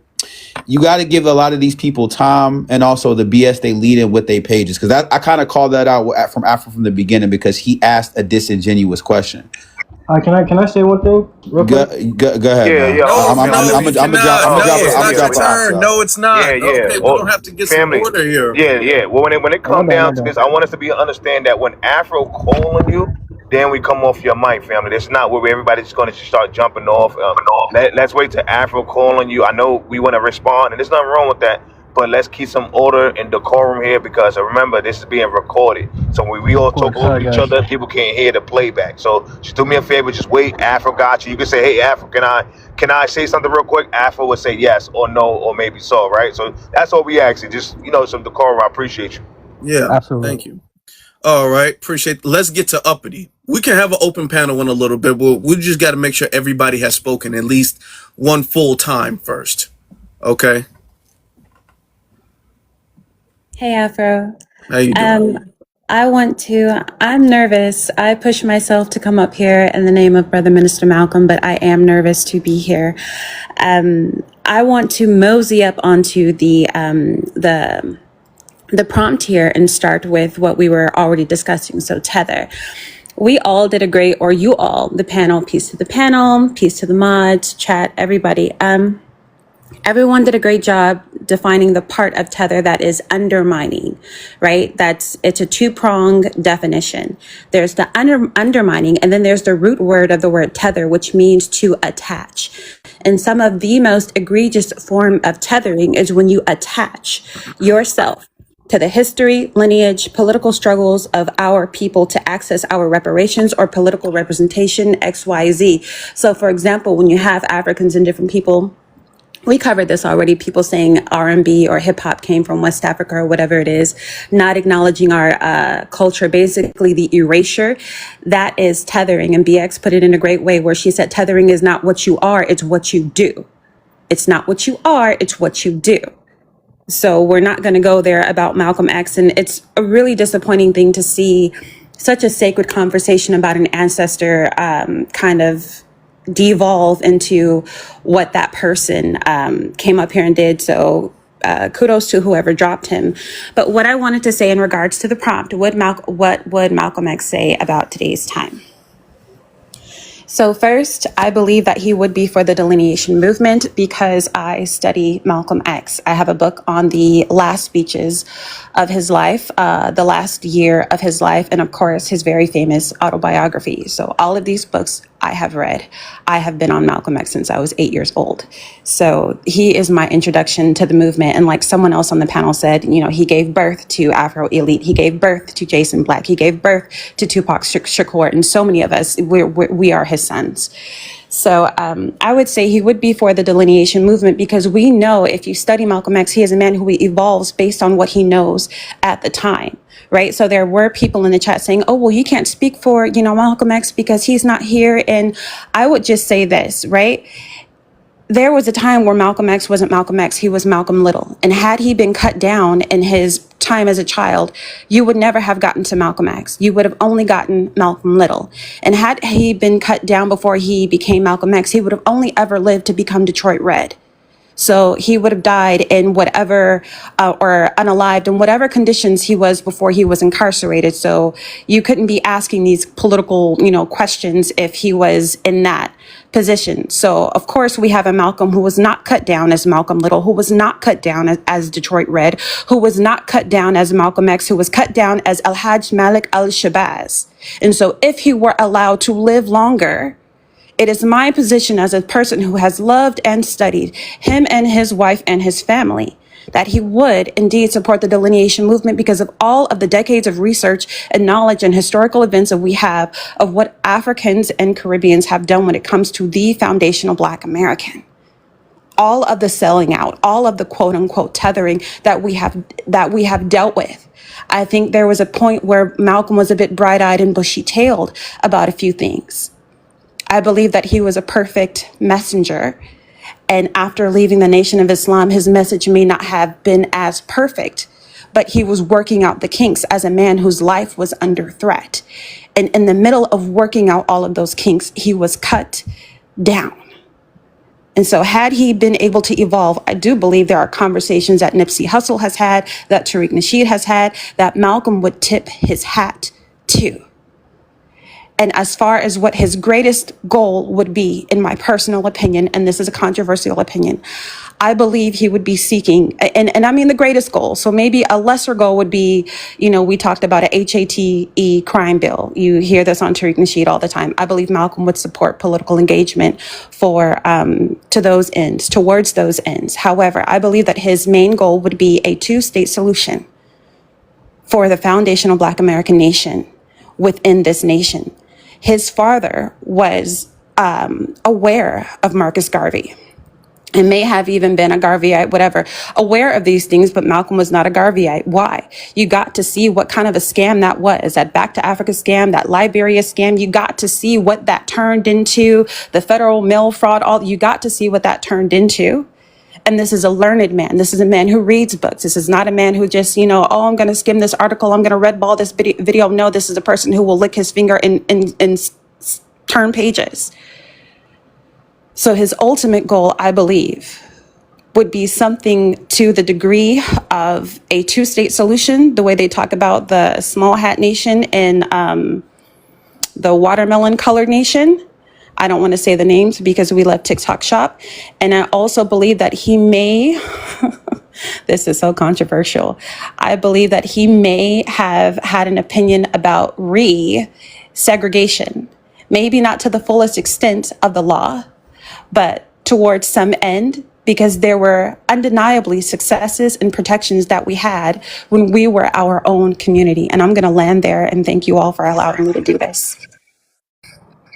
Sister, it didn't sound like you was nervous to me. Well done. Well said, sister. Thank you. I'm terrified, actually, but thank you. Bye. You did great. You did a great job. All right. Let's get to, man, I wish EJ was still up here. He might have had to drop down for a little bit. But let's get to Global. You said you didn't get a chance to finish your statement, so I'm going to let you do that. Yeah, I made a statement about what he would say, but I already said that. You know what? I'm gonna leave it alone, bro. Okay. Right. I'm not gonna waste the time. Go ahead. All right. Much respect to that. About that, I hit the box. Came up. Sorry. That's cool. That's fine. A lot was said already that I wanted to say, so I'm out. Peace, FBA all day. Peace. Peace to you, brother. Peace to you. Let's get to Whispers. Yeah, thank you for bringing me up, brother. I appreciate you. Good evening to all the Pat. I'm on the East Coast here. What would Malcolm X say about today's time? I mean, he would believe that he still had a lot of work to do. But, as from what I understand, Malcolm was headed back to the nation. And of course, there was a bounty for him. And it wasn't necessarily the Nation of Islam, because it's documents out now that, say that the involvement was not them. It was actually, some bossy agents in New York and other things like that. I don't have all of that information right in front of me, but he would be saying the same thing. He would be trying to get our people to have love for themselves. He would be trying to get us off the smugs. Stop unaliving each other. I mean, quiet as it's kept. They say that when Malcolm went to Mecca, and he came back with a whole new reality on white folk. But they don't even know that Malcolm had been to Mecca in 1959. They don't talk about that visit. Malcolm didn't come back from Mecca saying that what he said before about white people was lies. He understood that. Matter of fact, he even said, well, no, that was a little late on down the line. He would definitely be talking about self-determination. He would definitely be talking about separation. Because I believe that, had he was able to continue to, to live, how all of us probably would be in the nation today. Thank you for that. Let's see. EJ I on. say this, They Afro. keep messing up EJ. 1 minute, Yanni. Hold 1 on. minute. I just got to say this. Haitians are on the same island with Dominicans, but yet you want to come give us the Haitians. Yeah, I know. African on the continent, Nigerians, Ghanaians, all these people are right next to each other. You want to bring them way over here and give them to us? No. Leave them people where they are. They got to go home regardless. Dang. Okay. Oh, is that BX up there? Hey, BX, how you doing, Hey, sister? Whisper. I'm good. Thank you for asking, but I'm going to mute up because EJ and Johnny has to go. EJ, you ready? Or EJ's, I don't know. They still kind of. I had to restart my darn phone. I'm going to answer the question before one of these tellers come up here, and I have to get on them with the fly swatter. What would Malcolm X say about today's time? In my opinion, this is just me. I think Malcolm X would be disappointed in some of the people within our community that has talked bad on his name. People that use his name for political, for a political output, such as these tethers like Roland Martin. These idiots that's trying to compare, us voting to, the concept of showing unity with all these other groups of people. Us being out here trying to protest against ICE agents doing their job. I think he'll definitely be a main pillar, and he will contribute to the Black American grassroots. And I think he'll be an advisor for a lot of our pillars today within that area of new black media. But when it comes to, these people coming up here lying about, Malcolm X trying to put him somewhere that he don't need to be, I suggest these people worry about their, low tier individuals that has gave contributions, if not gave negative factors towards their communities within their homeland. I think these people don't need to have no authorization of talking about our late great brother Malcolm X. And he told y'all when he came to Africa, he was trying to go for unity, such as Black Americans was going back in the day, trying to be friends with everybody. But they left him with his hat in his hand, and they told him that the Black Americans' problem is not the Africans' problem, it's not these other folks' problem. They wanted to do their own thing. So when I hear people talk about pan-Africanism when they can't even show unity amongst themselves in their village, let alone anywhere in their entire continent or their countries, I don't want to hear these people talk about Malcolm X and what he was doing within his life when they can't even show an example of pan-Africanism, let alone the pillars that have actually did something within their country. So I think that Malcolm X would be half and half. I think he'll have some positives towards our community, and I think it would be some negatives towards our community. And I definitely think he wouldn't be aligned with these tethers. He would be on point, and I think Malcolm X would be out here definitely regulating these folks with the bamboo stick. We'll probably be tag team partners together. So I gotta say, man, Malcolm X put that spirit in all us, man, to go our own way and to create our own path when it comes to Black American um empowerment. A lot of these immigrant groups don't know nothing about that. They use Malcolm X as an example to try to get us to have unity towards each other. The Martin Luther Kings, I marched with Martin Luther King in the 60s. I was there with him. YT folks say that all the time. I'm not racist. I held hands with Malcolm X. We're like brothers. I'm white, he's black. We're just the same dude. So I think Malcolm X would have had his moments where he would have been disappointed in us within our community in certain areas. And I think he would have been definitely proud of us keeping the movement going along and definitely fighting not only these YT supremacists, but these biscuit crumb babblers that come on these platforms day in and day out. But with that being said, I'll land my plane. All right. Appreciate you. Let's get to Yanni. Hello. I just want to say that Benjamin Kareem, actually, the guy that brought Malcolm X to the podium before his assassination, that was my grandfather.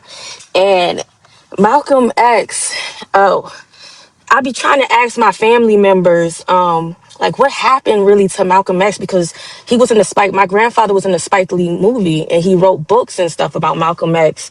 And they always tell me to be quiet, shut up and stuff, because like the Nation of Islam was trying to we moved from Harlem, New York to Chicago. Then the Nation of Islam found out that we were over there. They were trying to kill my grandfather. I'm sorry for that word. I don't know if I can say Yeah, that. yeah, can't say Yeah. that. I'm sorry. I'm so sorry.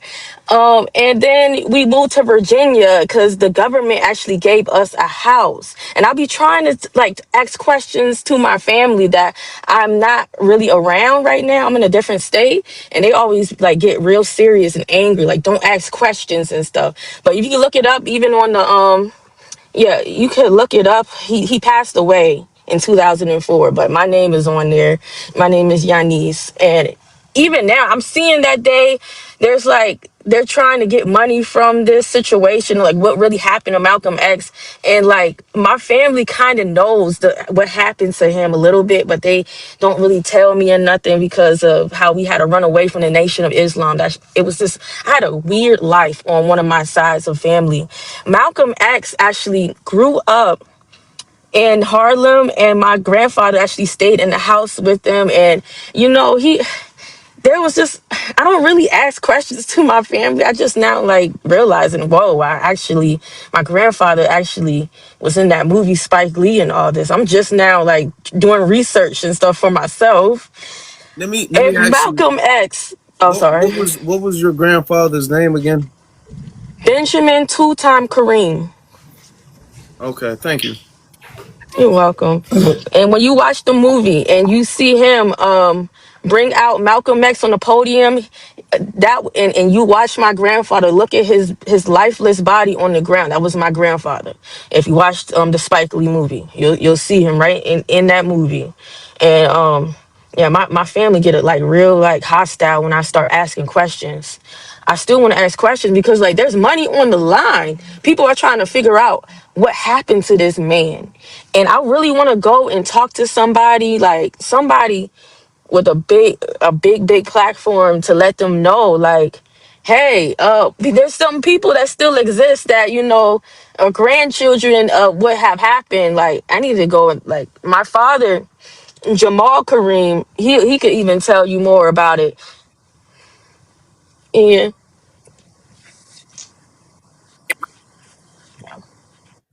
Didn't get to Yeah, say my fault, y'all. I yeah. had a call, but yeah. Yeah. Okay, so we want to make sure we get Can I ask everybody. you a question? No, Marshall, no. No, why? No, no, not you, not you, BX. No, I know why you want to ask her. She want to talk to somebody, she said, with a big platform to, she don't understand why her. I don't want to be involved with, they come to me and ask me anything if I know Yanni. Like, I don't want to You're be No, no, right. I I'm involved with wanted, it. scared. no, I wanted You're to right. ask. I know, I wanted to ask Yanni, like, what do you mean there's money on the line? Can you elaborate on that? That was an interesting. Because they still, Get us the hemmed up. person that they put into jail, they found out that's the wrong person. And then I saw that there was a YouTube about my grandfather. If you look up Benjamin Two-Time Kareem on YouTube, they're questioning him, like, who was he and what position did he make in order to have, he watched the assassination right there after bringing him out. And they're now You questioning can't my say those grandfather. words. I think that maybe, Marshall, you have Oh, questions that sorry. should be said on the back chat. You're talking about Oh, my bad. I nations and, apologize. but you Yeah, know I what I'm let's. apologize. saying? No, no, Yeah. no, my bad. No, Yes. you know what? I digress. All right, you're right. Okay, but it is questionable what happened, and I think we should be asking to get the full truth. So, I didn't hear all of what you said, but thank you for that. When You're Let's. welcome. when she said two-time Kareem, well, she was in the nation. They refer he was the second Ben X Kareem. So as the number of Ben X Kareems go up, you get two X Kareem, three, or like Malcolm X if it was another Malcolm, and Miles number 7 at that time, he would be known as Malcolm 2X instead of Malcolm X. So she really meant Ben 2X Kareem. Yeah. Oh, All okay. right. Yeah, but let's continue. Yeah, let's continue, and And I let's want get to to this. Is apologize. I want to apologize because I ain't know. I get it now. I stepped away from my phone, came back. I just heard that part. My bad. no. Let's get to this is Kind my of joking world, and and then we'll kind get of to not. Scandal, and then we'll wrap things up there. This is my world. You can go ahead. Hey, can you hear me? Yes. Yes. Okay, this is a very interesting question, and I've been thinking about the relations between black men and black women, and Okay. um, sort of like the new wave of white supremacy, right? So, this whole idea that black men who take care of their families, who, are not deadbeats, are considered panderers and simps. In my opinion, I don't know if anyone else has touched on this, like controversial Shannon or Afro Elite or even Tyreek. But I think that the men who sort of make fun of or troll other men who take care of their kids and the women in their lives, and consider them to be, derogatory names or whatever, I think they're considered the new coons. I think Malcolm X and Dr. Martin Luther King would definitely speak out against them. And I don't think there's enough black men speaking out against the men who abandon their kids and don't take care of the women in their lives.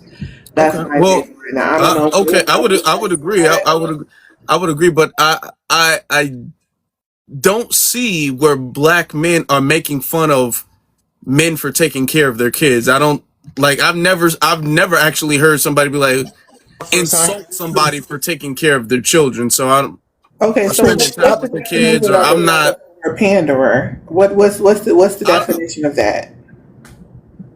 the definition of a panderer is somebody who is disingenuously giving talking points, knowing that this is going to, this is kind of ego stroking a certain community for their own gain, for their gain, notoriety, money, monetary gain, or whatever the case is. So that's what a panderer would be, to kind of Okay, give the so what is talking a points, simp? whether you believe it or not. A simp doesn't have anything to do with being a good father, though.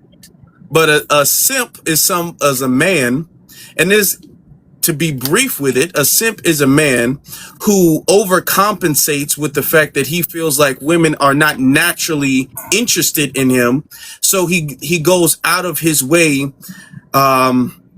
to kind of, sometimes it could be using money, sometimes it could be using different talking points and actions, but it is to overcompensate for his perceived lack of desire.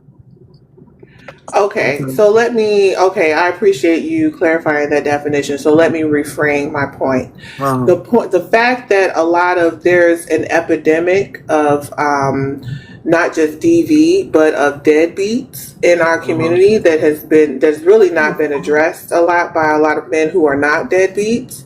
I think this is a new wave of the white supremacists, especially the think tanks, using this idea that if you are misogynistic and you can pretty much control a woman by trapping her with a baby or whatever and keeping your foot on her neck, like that to me is a new wave of keeping our families separated and broken Yeah, up. I So you the know, I men, don't disagree with that. I guess it's like the red pill. I don't know if people consider that to be like the red pill concept or the idea, but I just think that there is a new wave of men who are deliberately creating broken homes.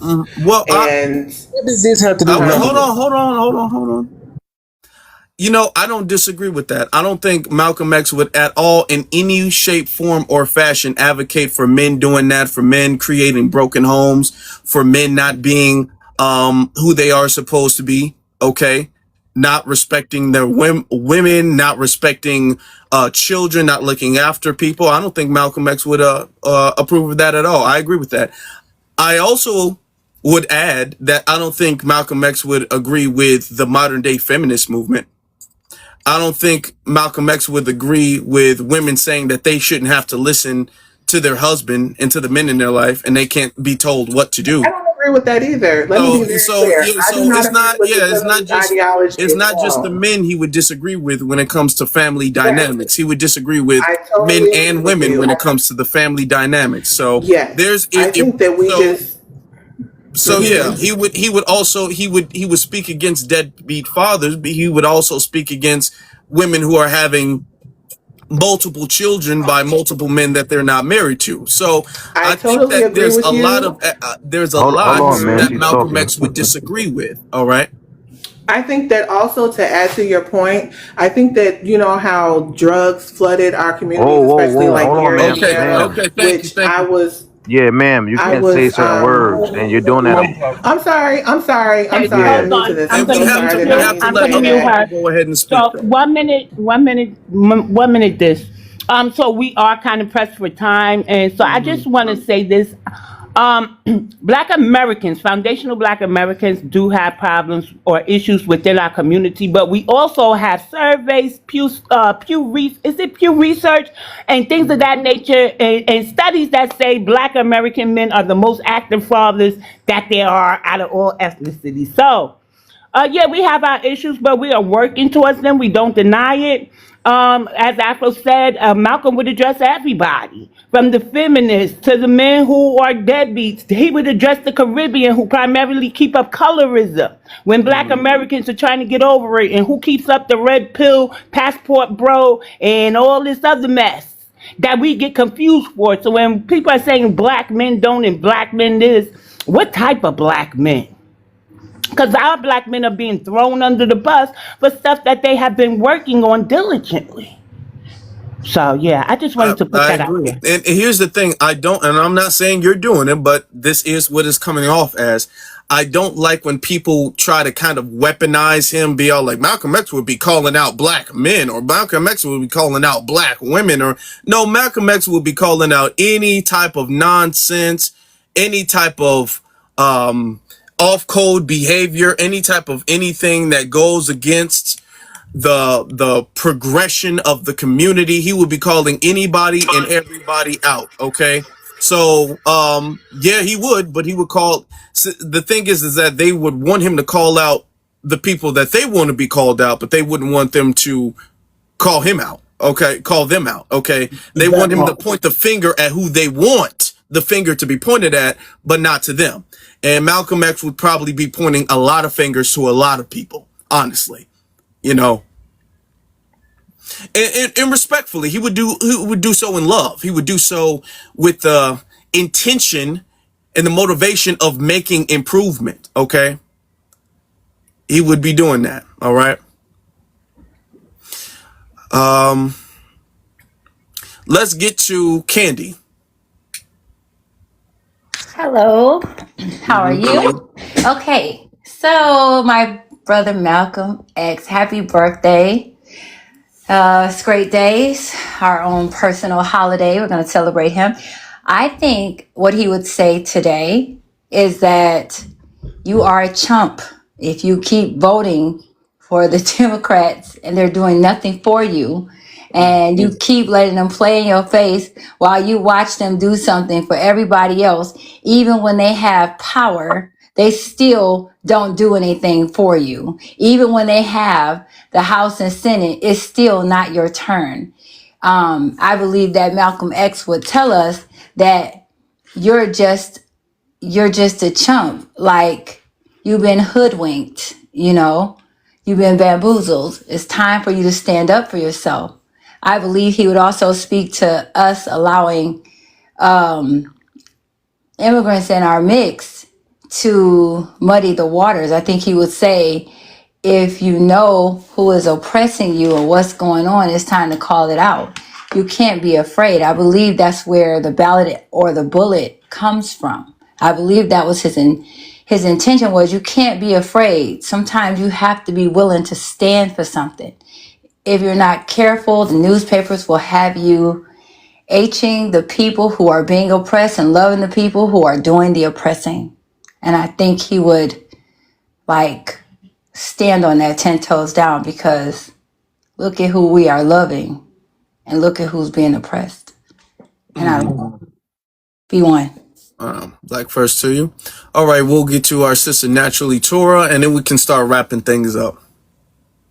And I know there's more people who want to come up, and I appreciate y'all, but we just don't have the time right now. Thanks, Afro, and hi to everyone on the panel. I just wanted to say happy birthday to a fellow Taurus. I'm a Taurus as well. I named my son after him, Malcolm Elite. And what I think he would say is that we're doing a good job delineating, and we're doing good with our movement. I think that he will be proud of us in regards to this delineation movement and holding our vote until we get tangibles. There is one thing I wanted to address before I get off this panel, and that's the young lady that was just up. I brought it up on our my live the other day.